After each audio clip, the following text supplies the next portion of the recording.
Hello everyone, welcome back to your English language and grammar classes. तो आज का lecture हम शुरू करते हैं जो है टेंसेस। तो टेंस का मीनिंग होता है time plus sense. A tense is a form taken by verb to show the time of an action और sense. There are three types of tenses which are present tense. Present tense क्या करता है? Express an action in the present time. Present time के action को जो represent करता है उसको बोलते हैं प्रेजेंट टेंस। सेकेंड है past tense, express an action in the past. Past के किसी एक्शन को रिप्रेजेंट करना पास्ट टेंस कहलाता है। थर्ड है future tense, express an action that is likely to take place in future. मतलब फ्यूचर के किसी एक्शन को रिप्रेजेंट करना कहलाता है फ्यूचर टेंस। टेंस के तीन बेटों से आप मिल चुके हैं, पास्ट, प्रेजेंट और फ्यूचर। अब तीन बेटे के अलावा इनके नाती पोते भी बहुत सारे हैं। जैसे फर्स्ट प्रेजेंट है, सेकंड पास्ट है, थर्ड फ्यूचर है। तो इनके ऐसे ही simple, continuous, perfect, past simple, past continuous, और ऐसे ही future simple, future continuous, tense future perfect, ऐसे करके सबके चार चार पार्ट्स होते हैं। तो हम एक एक करके पढ़ेंगे। सबसे पहले है द प्रेजेंट सिंपल टेंस। जैसे आप में से कई लोग होंगे जो हिंदी मीडियम से बिलोंग करते होंगे। तो हिंदी मीडियम में आइडेंटिफिकेशन के लिए क्या रखा जाता था? लास्ट में ता, ते, ती ये पहचान होते थे। लेकिन अब इंग्लिश मीडियम के काफ़ी बच्चे हैं, इंग्लिश मीडियम में आइडेंटिफिकेशन के लिए अलग अलग रूल होते हैं। तो इसमें क्या होता है? The simple present tense talks about habitual action and permanent truth. ठीक है, अगर किसी हैबिचुअल एक्शन के बारे में बात करेंगे या परमानेंट ट्रूथ के बारे में बात करेंगे, या डेली किसी हैबिट कुछ हो रहा है या डेली एक्शन जो होता है उसके बारे में अगर बात करेंगे, तो बात होगी प्रेजेंट सिंपल टेंस की। ओके, एग्जाम्पल क्या होगा? We go to play every day.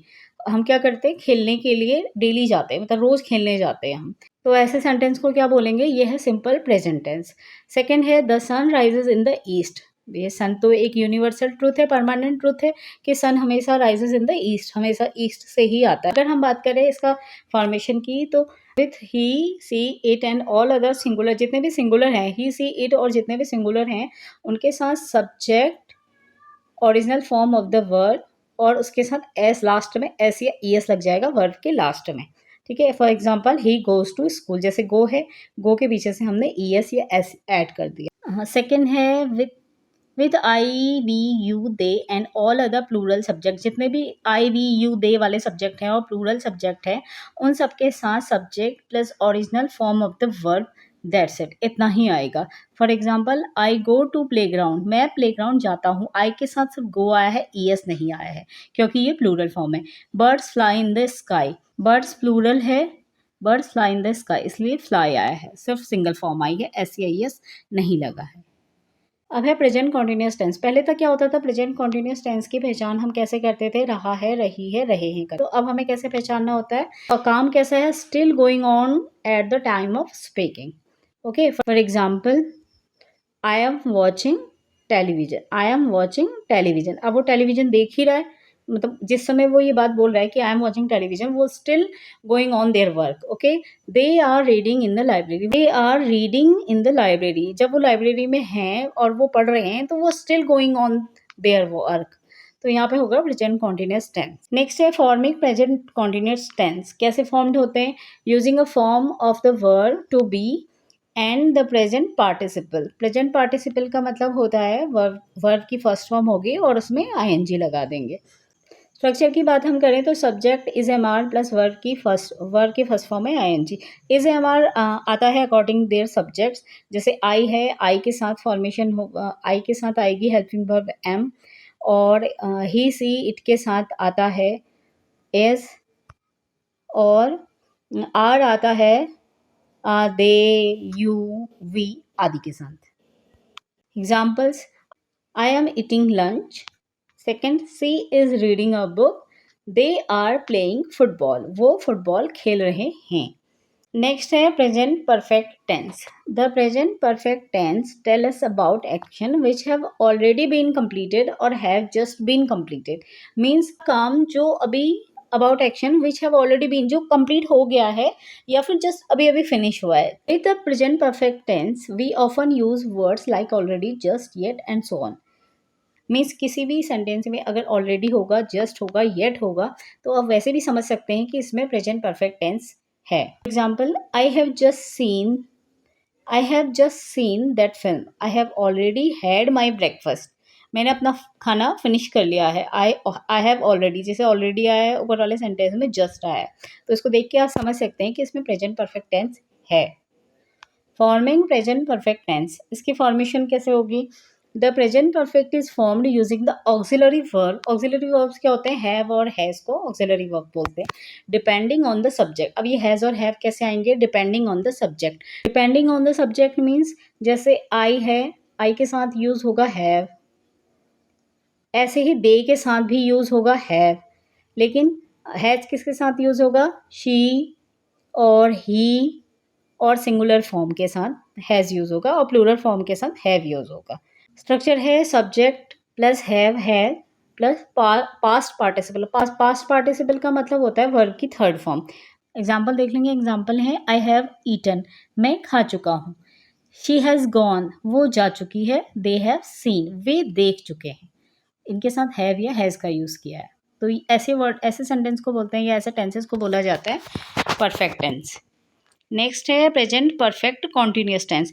वैसे ऐसे टेंसेस का यूज़ बहुत कम होता है, ये लास्ट वाले को नेग्लेक्ट कर दिया गया है, इसका यूज़ ज़्यादातर नहीं करते हैं, लेकिन फिर भी अभी हम पढ़ा रहे हैं तो हम इसको पढ़ाना प्रेफर करेंगे। आपको समझ में आना चाहिए कि परफेक्ट कॉन्टिन्यूस टेंस क्या होते हैं। प्रेजेंट परफेक्ट कॉन्टिन्यूस का मतलब क्या होता है कि ऐसे एक्शन को डिस्क्राइब करना जो स्टार्ट तो पास्ट में हुए थे, लेकिन क्या हो रहा है कि वो अभी भी स्टिल ऑन गोइंग है और अभी भी हैव रिसेंट या फिर अभी अभी रिसेंटली स्टॉप्ड हुए हैं। तो ऐसे सेंटेंस को या ऐसे टेंसेस को बोलते हैं परफेक्ट कॉन्टिन्यूस टेंस। इसके एग्जाम्पल्स देख लेंगे।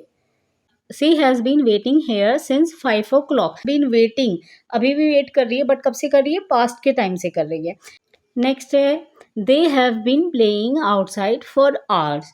देखिए वो बाहर खेल रहे हैं, लेकिन कब से खेल रहे हैं? फॉर आवर्स, मतलब पता नहीं कितने घंटे से, अनिश्चित है। इसीलिए जिसका कोई टाइम फिक्स नहीं होता, अनिश्चित काल के लिए या अनसर्टेन, तो उसके लिए यहाँ पे हम यूज़ करते हैं फॉर। लेकिन यहाँ पे हमें पता है कब से है, 5 o'clock से है, 5 बजे से, तो यहाँ पे यूज़ करते हैं हम सिंस का। नेक्स्ट है forming present perfect continuous tense.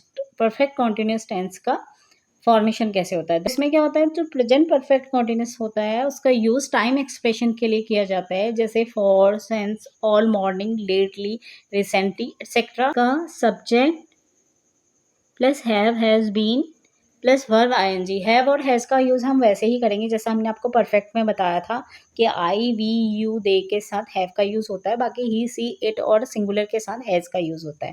उसके साथ हम बीन का यूज़ करेंगे और वर्ब की फर्स्ट फॉर्म में आईएनजी का यूज़ करेंगे। For example I have been waiting for the bus for an hour. 1 घंटे पुरानी बात है, बट वर्ब जो है वो स्टिल गोइंग ऑन, तो ऐसे सेंटेंस को बोलते हैं प्रेजेंट परफेक्ट कॉन्टिन्यूस टेंस।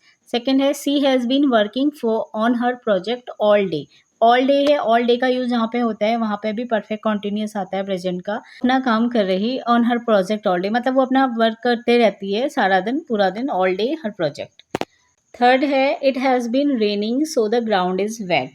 बारिश हो रही है इसलिए ज़मीन गीली है। तो उम्मीद करती हूँ कि आपको ये लेक्चर समझ आया होगा टेंसेस का। अगले वीडियो में हम देखेंगे कि पास्ट प्रेजेंट, पास्ट परफेक्ट और पास्ट कॉन्टिन्यूस देखेंगे। जाने से पहले थोड़ी प्रैक्टिस कर लेते हैं, जितनी एक्सरसाइज हमने आगे कर रखी हैं। फर्स्ट है she goes to the library every Friday. तो पहले वाले में क्या होगा, पहला सेंटेंस जो है to the library every Friday, वो एवरी फ्राइडे को क्या होता है, लाइब्रेरी जाते हैं, तो गो का हो जाएगा यहाँ पे यस लग जाएगा, गोज, सी गोज, क्योंकि ये क्या है, इनका एक हैबिचुअल है, मतलब ये एवरी फ्राइडे करते हैं, इनका रूटीन है। The cat slip on the mat daily, तो ये इसका डेली रूटीन है कैट का, तो यहाँ पे क्या आ जाएगा, स्लिप का एस लग जाएगा, यह है प्रेजेंट सिंपल टेंस है।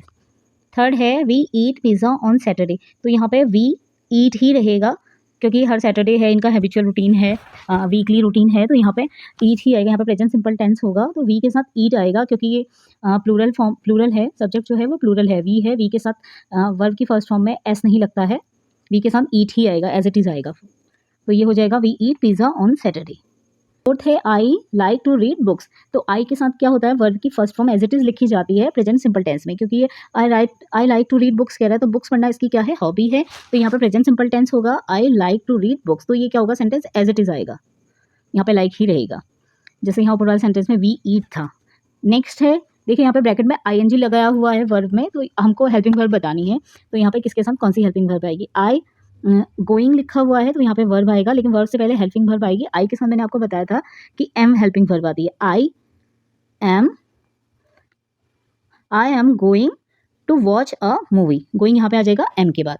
वी नेक्स्ट है we dash in the nearby park, bracket में प्लेइंग है, तो सबसे पहले क्या आता है, सब्जेक्ट आता है, सब्जेक्ट के बाद वर्ब आता है, लेकिन वर्ब से पहले हमें आईएनजी लगा हुआ है, तो आईएनजी वाले सेंटेंस में हेल्पिंग वर्ब आती है पहले, तो वी के साथ हेल्पिंग वर्ब आती है आर, तो यहाँ पे हम लिखेंगे we are playing in the nearby park. Next है रीता इज, सॉरी यहाँ पे आईएनजी था, ये भी आईएनजी वाले सेंटेंस है, वो मुझसे मिसप्रिंट हो गए, यहाँ पे भी आईएनजी है, यहाँ पे भी आईएनजी है, ये मुझसे थोड़ा टाइप करने में वो हो गई है, इसको आप सिंगिंग और प्लेइंग ही मानिए।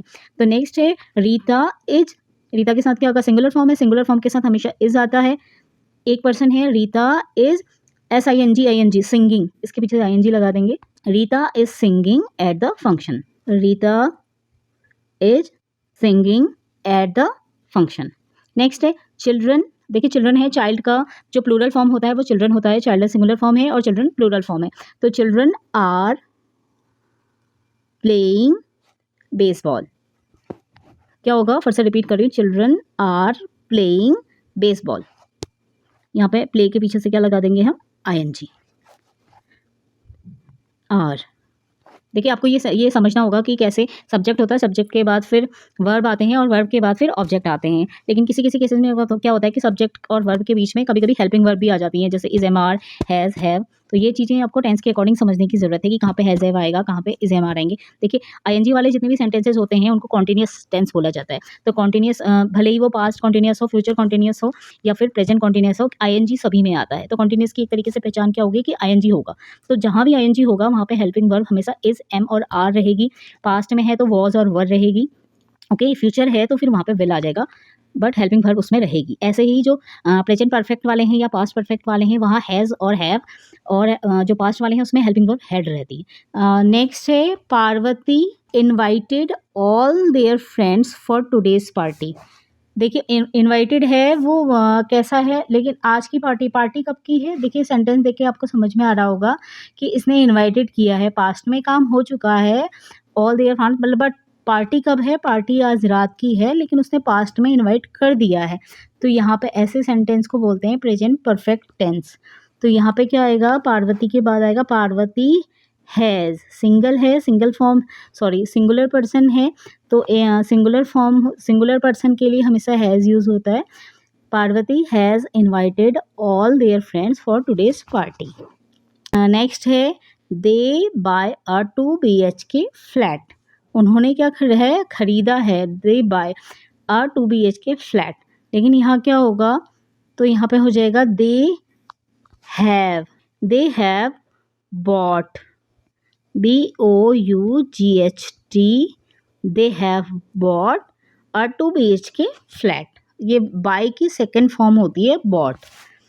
You come to the right place, तुम आए हो बिल्कुल सही जगह में। यू हैव, देखिए कम की जो थर्ड फॉर्म होती है उसे भी कम ही बोलते हैं, कम, केम, कम, जो सेकेंड फॉर्म होती है वो केम होती है, जो थर्ड फॉर्म होती है वो भी कम ही होती है, you have come to the right place. तो आपको ये एक्सरसाइज करके थोड़ा बहुत समझ में आ गया होगा टेंसेस के बारे में।